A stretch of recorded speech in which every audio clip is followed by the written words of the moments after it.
الحمد لله وكفى وسلام على عباده الذين اصطفى أما بعد أعوذ بالله من الشيطان الرجيم بسم الله الرحمن الرحيم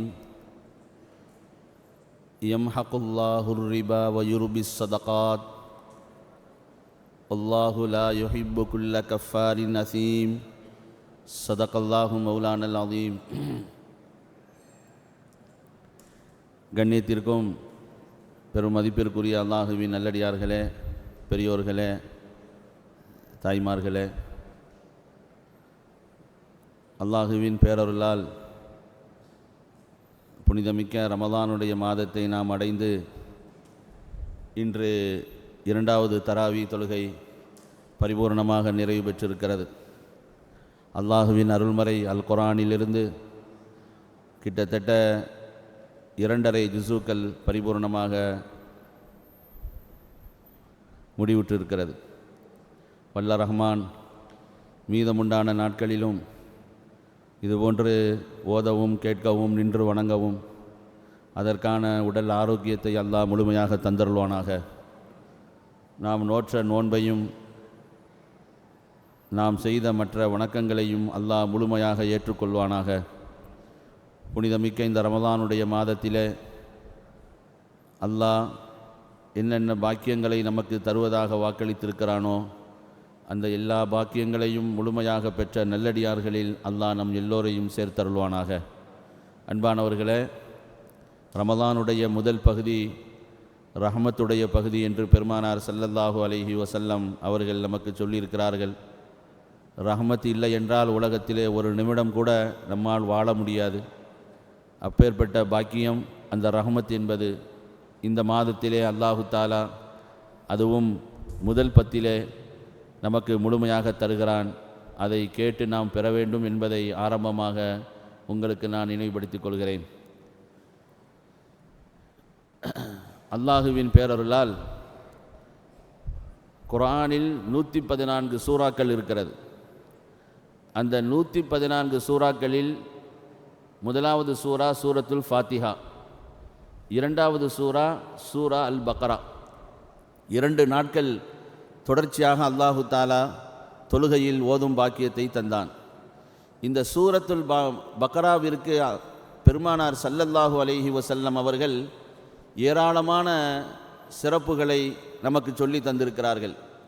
சிறப்புகளை சொல்வதற்கு காரணம் அந்த சூரா பெருமைப்பட வேண்டும் என்பதற்காக அல்ல, அவர்களுடைய உம்மத்தாகிய நாம் ஒவ்வொருவரும் அதனின் சிறப்பை அதனின் மகிமையை உணர்ந்து நமது வாழ்க்கையில் அதிகம் அதிகம் அதை ஓத வேண்டும் என்பதற்காகத்தான் பெருமானார் ஸல்லல்லாஹு அலைஹி வஸல்லம் அவர்கள் அதை நமக்கு சொல்லியிருக்கிறார்கள். சூரத்துல் பக்ரா எந்த வீடுகளில் ஓதப்படுமோ அந்த வீடுகளில் இருந்து ஷைத்தான் விரண்டோடுகிறான் என்று பெருமானார் ஸல்லல்லாஹு அலைஹி வஸல்லம் அவர்கள் சொன்னார்கள். சூரத்துல் பக்ரா எந்த வீடுகளில் ஓதப்படுமோ அந்த வீடுகளிலிருந்து ஷைத்தான்கள் விரண்டோடுகிறான். அதே போன்று சூரத்துல் பக்ரா இன்று ஆரம்பம் செய்த ஆல இம்ரான், இந்த 2 சூறாக்களும் மறுமையில் எந்த மனிதன் உலக வாழ்க்கையில் அதை ஓதி வருவானோ அந்த மனிதனுக்கு அது பரிந்துரை செய்யும் என்று சொன்னார்கள். வாழும் காலத்திலே யார் சூரத்துல் பக்ராவை ஓதி அதனின் பரக்கத்தை பெறவில்லையோ அவர்கள் நஷ்டவாளிகள். ஸல்லல்லாஹு அலைஹி வஸல்லம் அவர்கள் சொன்னார்கள், அதை ஓதுவது ஏராளமான பாக்கியங்களை பெற்றுத்தரும். ஒரு மனிதன் அதை ஓத தவறிவிட்டான் என்றால் மிகப்பெரிய நஷ்டவாளி என்றார்கள் பெருமானார் ஸல்லல்லாஹு அலைஹி வஸல்லம் அவர்கள். அதே போன்று வானம் பூமி படைக்கப்படுவதற்கு 1000 ஆண்டுகளுக்கு முன்பு அல்லாஹ் ஒரு புத்தகத்தை எழுதினான்.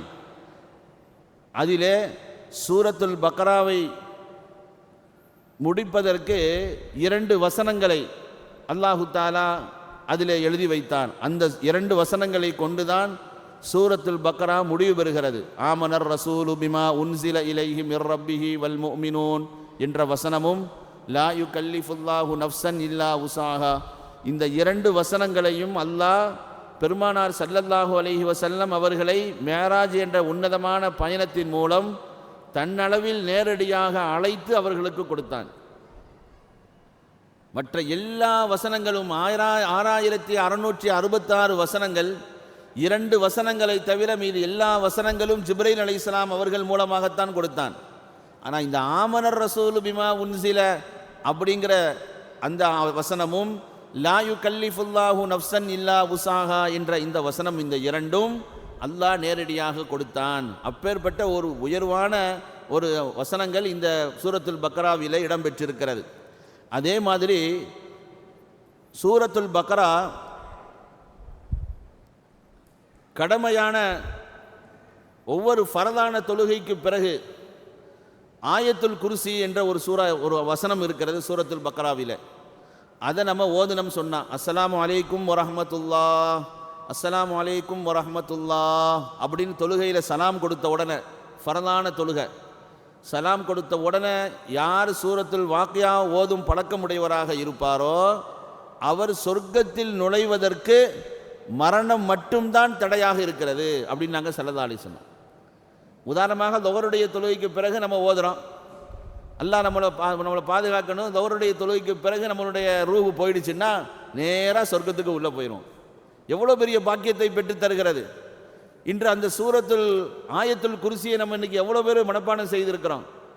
அந்த வசனத்தை இந்த சூரத்துல் பக்ராவில் இடம்பெற்றிருக்கிறது. அதே போன்று சூரத்துல் பக்ரா குர்ஆனிலேயே 114 சூறாக்களில் பெரிய சூறா. சூரத்துல் பக்ராவில் தான் ஒரு சிறந்த ஆயத்து என்பது இருக்கிறது, அதுதான் ஆயத்துல் குர்சி. இந்த சூரத்துல் பக்ராவில் தான் மிகப்பெரிய ஆயத்து இருக்கிறது. யா அய்யுஹல்லதீன ஆமனு இதா ததாயன்தும் என்று தொழுகையில் ஓதுனோம்.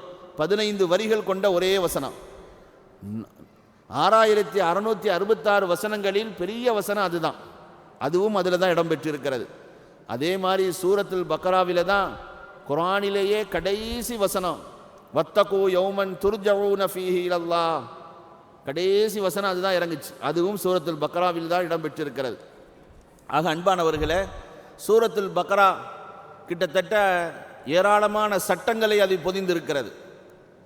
தலாக்குனுடைய சட்டங்கள், இத்தாவுனுடைய சட்டங்கள், அதுபோன்று நிறைய விஷயங்களை அல்லாஹு தஆலா அந்த சூறாவின் மூலமாக நமக்கு சொல்லித் தருகிறான். இன்றைய நாளில் சூரத்துல் பக்ராவிலிருந்து நாம் தெரிய வேண்டிய விஷயம், அல்லாஹ் சொல்கிறான், எம் ஹகுல்லாஹுர் ரிபா வ யுர்பிஸ் ஸதகாத் வல்லாஹு லா யுஹிப்பு குல்ல கஃபாரின் அஸீம். அல்லாஹ் வட்டியை அழிக்கின்றான், தான தர்மத்தை வளர்க்கின்றான், பாவம் செய்கின்ற அல்லாஹுவை மறுக்கின்ற இறை நிராகரிப்பாளர்களை அல்லாஹ் ஒருபோதும் பிரியப்படுவதில்லை. அல்லாஹ் என்ன சொல்றான்? வட்டியை அல்லாஹ் அழிக்கின்றான், தான தர்மங்களை அல்லாஹ் வளர்க்கின்றான், பாவம் செய்கின்ற அல்லாஹுவை நிராகரிக்கின்ற மனிதனை அல்லாஹ் ஒருபோதும் பிரியப்படுவதில்லை என்று அல்லாஹு தஆலா இந்த வசனத்தின் மூலமாக வட்டியை பற்றி அல்லாஹ் நமக்கு அறிமுகப்படுத்துகிறான். எவ்வளவு ஆபத்தானது. தன்னை நம்பிய மனிதர்கள் சிறப்பாக வாழ வேண்டும் என்பதற்கு ஏராளமான சட்டதிட்டங்கள். அல்லாஹு தஆலா சட்டதிட்டங்களின் மூலம் நம்மை சிரமப்படுத்துவதற்கு அவன் விரும்பவில்லை. எவ்வளவுக்கு எவ்வளோ நமக்கு லேசாக்கி நம்மை சிறப்பாக வாழ வைக்க வேண்டுமோ அதற்குத்தான் அவன் முயற்சி செய்கிறான். யுரீதுல்லாஹு பிக்குமுல் யுஸ்ர வலா யுரீது பிக்குமுல் உஸ்ர. அல்லாஹ் உங்களுக்கு லேசுப்படுத்த தான் விரும்புகிறானே ஒழிய சிரமப்படுத்துவதற்கு அல்லாஹ் விரும்பவில்லை. ஒன்றை தடை செய்கிறான் என்றால் அதற்கான சரியான காரணங்கள் இருக்கும். அந்த காரணத்தை முன்வைத்துதான் தன்னை நம்பியவர்கள் சிறப்பாக வாழ வேண்டும் என்பதற்காக அல்லாஹு தஆலா தடை செய்திருக்கிறான். ஆனால் நாம் செய்யக்கூடிய விஷயங்களை எல்லாம் ஷைத்தான் நமக்கு அழகாக்கி காட்டுவான். நீ செய்கிறது தான் சரி, நீ செய் அப்படிங்கிறதின் பக்கம் ஷைத்தான் இழுத்துக்கிட்டே போவான். ஆனால் குர்ஆன் ஷைத்தானுடைய வலையில் நாம் சிக்கி விடாமல் இருப்பதற்கு, நம்மை வெளியே கொண்டு வருவதற்கு அது முயற்சி செய்யும். அப்போ வட்டி இருக்கிற ஒரு முஸ்லிம் சமுதாயத்திற்கு தடை செய்யப்பட்ட ஒரு காரியம். அதே மாதிரி வட்டி என்பது பெரும்பாவங்களில் உள்ளது. விபச்சாரம், செய்வினை, திருட்டு, கொலை, இதையெல்லாம் நம்ம லேசாக நினைப்போமா? அதோடு சேர்ந்தது தான் இந்த வட்டி. விபச்சாரம், திருட்டு, கொலை, இது எவ்வளோ கொடூரமானதோ கொடியதோ அதே போன்றுதான் இந்த வட்டி. இந்த வட்டி என்பது பொருளாதார குற்றங்களில் முதலிடம் பெறுகிறது. பொருளாதார குற்றங்கள் இருக்குத, அதில் முதல் இடத்துல இந்த வட்டி இருக்கிறது. அதே போன்று இவ்வளோ உண்டான இந்த வட்டி இருக்குதா இன்று எல்லா இடத்துலையும் பரவி இருக்குது. எல்லோரிடத்திலும் எந்த அளவுக்குன்னா வட்டி இல்லாமலாம் இன்றைக்கி வாழ முடியாதுங்க, அப்படிலாம் தொழில் செய்ய முடியாதுங்க என்று சொல்லக்கூடிய ஒரு ஆபத்தான ஒரு நிலை இருப்பதை நாம் பார்க்கிறோம். வட்டிங்கிறதுனா என்ன? கடனாக ஒருவருக்கு கொடுத்து விட்டு அதிலிருந்து ஆதாயம் அடைகிறது. ஒருத்தருக்கு சிரமம், அவர் கடன் கேட்குறாரு, கடனை கொடுத்துட்றது.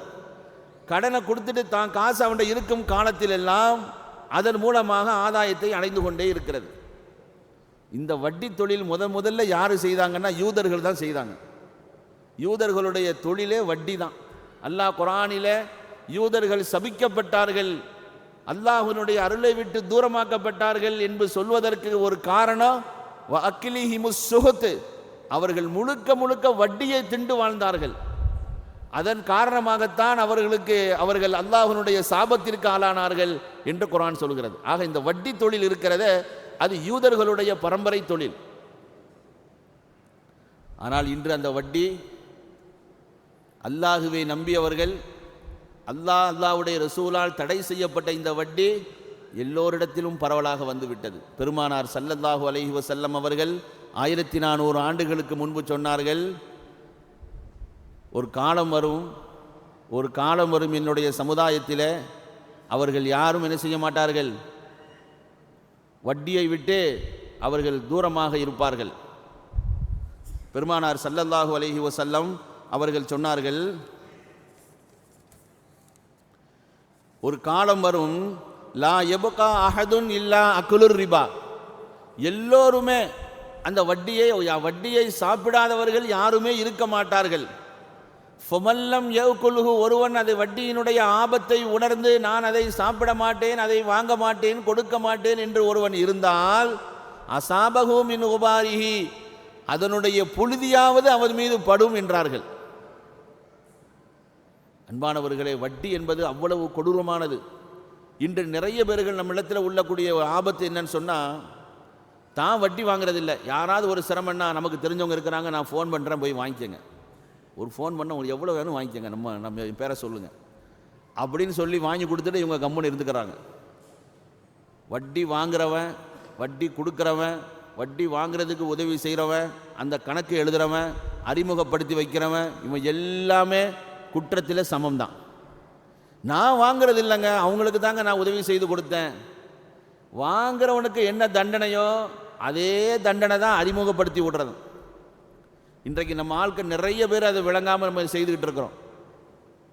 நம்ம எதற்கு வட்டி வாங்குறது? ஒன்று நம்ம பொருளாதார நெருக்கடி வந்துடுச்சுங்கிறதுக்காக, இன்னொன்று தொழிலில் ஒரு சிறிய முடக்கம் ஏற்பட்டது, அதை சரி செய்யணுங்கிறதுக்காக, இல்லை தொழிலை வளர்ச்சி செய்யணுங்கிறதுக்காக. ஒரு வளர்ச்சி செய்யக்கூடிய வளர வேண்டிய ஒரு விஷயத்தை நம்ம எதை கொண்டு நம்ம ஆரம்பிக்கணும்? வட்டிங்கிறத அல்லாஹ் சொல்கிறான் எரிச்சிரும், அது கரித்திருங்கிறான். அப்போ அதை முதலாக கொண்டு நம்ம ஒரு தொழிலை ஆரம்பித்தா அதில் ஜெயிக்க முடியுமா? இன்னைக்கு எல்லாருமே அதில் ஏமாந்துருக்கிறோம். தொழிலை வளரணும், ஷைத்தான் ஒசையன லஹுமு ஷைத்தானு ஆமாலகும், ஷைத்தான் அழகாக்கி காட்டுவான். யாருங்க தர்றா? யார்கிட்ட போய் இந்த மாதிரி இவ்வளோ காசு வாங்க முடியும்? அவங்கள்ட்ட தான் வாங்க முடியுது. நீ யார்கிட்ட நீ பேசுகிற? படைச்சவன் சொல்கிறான் இது ஹராம், இது கிட்ட வராதேங்கிறான். அப்போ நம்ம அவனையெல்லாம் மிஞ்சி அறிவாளியாக நம்ம பேசுகிறோம்னா எவ்வளோ பெரிய ஆபத்தான நிலைக்கு நம்ம இருக்கிறோம். இன்றைக்கு அதிகமான பேர்களுடைய நிலை கிட்ட நெருங்கினோம்னா அவங்க சொல்லக்கூடிய செய்திகளை கேட்டால் தூக்கம் இல்லை, நிம்மதியாக சாப்பிட முடியல, மனைவி மக்கள்கிட்ட பேசி பல நாள் ஆயிடுச்சு, வெளியில் தலை காட்ட முடியல. என்னங்க அவங்க பாவம் செய்துட்டாங்க? என்ன பாவம் செய்துட்டாங்க?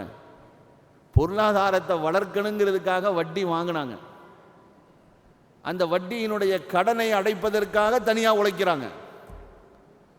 அது நிம்மதியை கொடுக்குமா? அல்லாஹ் சொல்கிறான் அது ஒருபோது நிம்மதியை தராது. அன்பானவர்களே, இருப்பதை கொண்டு தொழிலை வளர்ப்பதற்கு முயற்சி செய்ய வேண்டும். வட்டி இல்லாமல் யா அல்லாஹ் என் தொழில் வளர வேண்டும் என்று நம்பிக்கையோடு இருந்தால் நிச்சயமாக அந்த தொழிலில் பரக்கத்து ஏற்படும், வளர்ச்சி ஏற்படும். ஆனால் நம்ம அந்த நம்பிக்கை இல்லாமல் இந்த வழிதான் போகிறதுனால தான் நம்ம ஏமாந்து நிற்கிறோம். இத்தனை பேர்களுடைய இந்த நிலைகள் கிட்ட நெருங்கினோம்னா அவங்க சொல்லக்கூடிய கதைகளை கேட்டால் ரொம்ப கவலையாக இருக்கு. காரணம் இந்த வட்டியினுடைய நிலை தான். பெருமானார் ஸல்லல்லாஹு அலைஹி வஸல்லம் அவர்கள் சொன்னாங்க, இந்த வட்டி இருக்குத பரக்கத்தை போய்க்கணும். பார்க்கும் பொழுது ரொம்ப அதிகமாக கிடைக்கிற மாதிரி காட்டும், அதிகமாக கிடைக்கிற மாதிரி காட்டும். ஆனால் நம்மளை எல்லாம் கிடைக்கிற மாதிரி அப்படியே காட்டி காட்டி காட்டி கொண்டு ஒரு ஆபத்தான நிலையில் கொண்டு தள்ளி விட்டணும். அதற்கு பிறகு யாருமே நம்மளை கையை பிடிச்சி வெளியே தூக்கி வர முடியாத ஒரு நிலைக்கு நாம் தள்ளப்பட்டு விடுவோம். ரசூலுல்லாஹி ஸல்லல்லாஹு அலைஹி வஸல்லம் அவர்கள் தன் சமுதாயம் அந்த அளவிற்கு பாதுகாக்கப்பட வேண்டும் என்பதற்காகவே சொன்னார்கள். அல்லாஹ் சொல்கிறான், இந்த வட்டி சாப்பிட்டவர்கள், கொடுக்கிறவன் வாங்குறவன், அதன் மூலமாக வியாபாரத்தில் எல்லாம் அந்த வட்டி தான். நல்லா விளங்கணும்.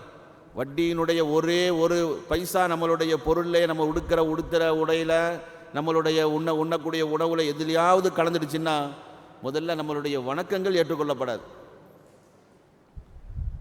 நம்மளுடைய வணக்கம் ஏற்றுக்கொள்ளப்படணுங்கிறதுக்காக எவ்வளோ முயற்சி செய்கிறோம். ஆனால் இதில் நம்ம ரொம்ப கவனக்குறைவாக இருக்கிறோம். அன்பானவர்களே, அல்லாஹ் இந்த குர்ஆனுடைய வசனத்தின் மூலமாக இந்த ரமதானிலே நமக்கு சொல்லக்கூடிய செய்தி, உங்களுடைய தொழில் ஹலாலான முறையில் இருக்க வேண்டும், உண்ணக்கூடிய உணவு ஹலாலாக இருக்க வேண்டும், உடுத்தக்கூடிய உடை ஹலாலாக இருக்க வேண்டும், வாழும் காலமெல்லாம் ஹலால் ஹலால் என்று நீங்கள் அதற்காகவே போராடி வாழ்ந்து என்னிடத்திலே வந்து மிகப்பெரிய அந்தஸ்தை நீங்கள் பெற வேண்டும். அதை தவற விட்டுவிட்டு இது போன்ற குறுக்கு வழிகளில் நாம் பொருளாதாரத்தை ஈட்ட முற்பட்டால் அல்லாஹ் சொல்றான், நிரந்தரமான அவர்களுக்கு நரகம்.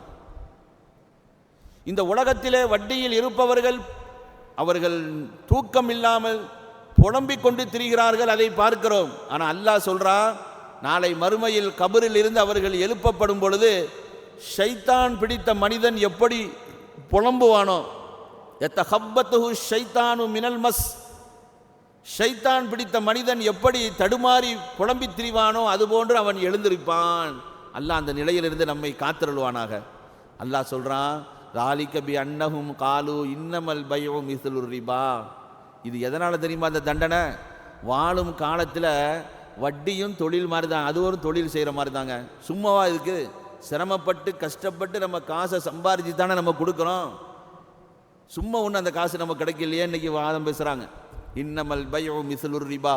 இந்த மாதிரி அல்லாஹ் தடை என்று சொன்ன பிறகும் ஒரு மனிதன் இது போன்ற தவறான வாதம் செய்து அதை சரி கண்டால் அவன் பைத்தியம் பிடித்தவனை போன்று நாளை எழுந்திருப்பான். அது மட்டுமல்ல, அவன் மரணிக்கிற பொழுது ஈமானை விட்டு தூரமாக்கப்படுகிறான் என்று குர்ஆன் நமக்கு சொல்கிறது. ஆக அன்பானவர்களே, தொழிலே வளர வேண்டும், நம்மளுடைய பொருளாதாரத்திலே பரக்கத்து ஏற்பட வேண்டும், முன்னேற வேண்டும். இதெல்லாம் இஸ்லாம் வரவேற்கிறது. சரியான வழிகளில், நேரான வழிகளில், ஹலாலான முறையில் முன்னேறுவதற்கு நாம் முயற்சி செய்ய வேண்டும். தவறான வழிகளில், தவறான சம்பாத்தியங்களிலிருந்து நம்மை பாதுகாக்க வேண்டும் என்பதை தான் இந்த குர்ஆனுடைய வசனம் நமக்கு சொல்கிறது. வட்டியை அல்லாஹு தாலா அளிக்கின்றான், தான தர்மங்களை அல்லாஹ் வளர்க்கின்றான். பார்ப்பதற்கு அதிகமாகுவதை போன்று தெரியும் வட்டி, சதகா பார்ப்பதற்கு குறைவதை போன்று தெரியும். அதிகமாகுவதை போன்று தெரியக்கூடிய வட்டியில் அல்லாஹ்வினுடைய கோபம் இருக்கிறது. குறைவதை போன்று தெரியக்கூடிய சதகாவிலே அல்லாஹ்வினுடைய பரக்கத் இருக்கிறது. சதகாவின் மூலமாக நாம் முன்னேற வேண்டும், வட்டியிலிருந்து நம்மை பாதுகாக்க வேண்டும். வல்ல ரஹ்மான் நம்மளுடைய தொழிலை அல்லாஹ் பரக்கத் செய்வானாக, நிம்மதியான வாழ்வை நமக்கு தந்தருள்வானாக, தவறான சம்பாத்தியங்களிலிருந்து அல்லாஹ் நம் எல்லோரையும் காத்தருள்வானாக, நம்மளுடைய இபாதத்துகளை அல்லாஹ் கபூல் செய்வானாக, கொடிய நோய்கள், ஆபத்துகள், பலா முசீபத்துகள், திடீர் மரணங்களை விட்டும் அல்லாஹ் நம் எல்லோரையும் காத்தருள்வானாக. நம்மளுடைய தொழில் துறைகளில் அல்லாஹ் பரக்கத் செய்வானாக. மனிதர்கள் மூலமாக, படைப்பினங்கள் மூலமாக, வானம் பூமியிலிருந்து ஏற்படக்கூடிய எல்லா விதமான ஆபத்துகளிலிருந்து அல்லாஹ் நம் எல்லோரையும் காத்தருள்வானாக. வாழும் காலமெல்லாம் ஈமானோடு, சலாமத்தோடு, சந்தோஷத்தோடு, மகிழ்ச்சியோடு வாழ்ந்து அல்லாஹுவே நின்று வணங்கும் பாக்கியத்தை அல்லாஹ் நம் எல்லோருக்கும் தந்தருள்வானாக. வஆகிரு தஅவானா அனில் ஹம்துலில்லாஹி ரப்பில் ஆலமீன்.